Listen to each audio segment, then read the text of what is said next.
I could not sign off this weekend without taking a moment to acknowledge a few stories that separately are disappointing and viewed together are damning.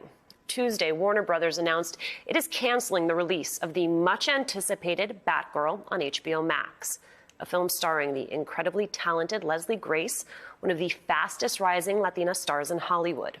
The week prior, HBO Max also announced it is not renewing Gordita Chronicles, a 1980s coming-of-age comedy focusing on 12-year-old Cucu Castelli, whose family immigrates from the Dominican Republic and lands in Hialeah, Florida. Again, HBO Max did not suggest it was about the quality of the show. It got rave reviews, including mine. I stayed up past my own kid's bedtime in order to binge it.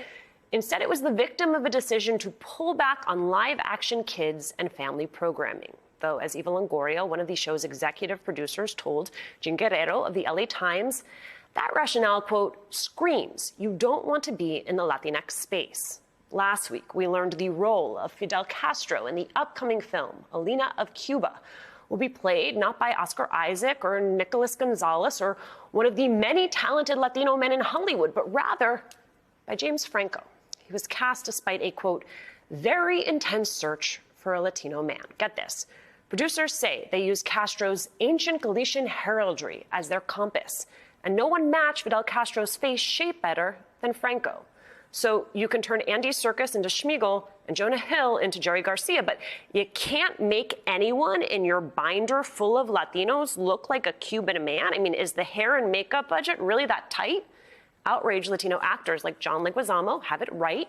This is about representation. Yes, I would like to see my daughters watch a Latino superhero. I would like to see Cucu get a quince. I would like to see a Latino actor get a shot at portraying a historic figure. But it's also about what happens to our society when that representation is missing or is wrong. As Jean Guerrero writes, although Latinos make up 19% of the country, a UCLA diversity in TV report last year found they appear in only about 6% of roles across digital, cable, and broadcast shows. The rates are similar in film. Most Latinos are cast as criminal or poor. Truly, Hollywood set the stage for the Trump era's lethal Latinophobia. Even if you take the rationales for these decisions at face value, just business, victims of circumstance, then you have to at least acknowledge who is getting caught in those crosshairs and what you plan to do to make it right. And you got to do it before Hispanic Heritage Month starts on September 15th.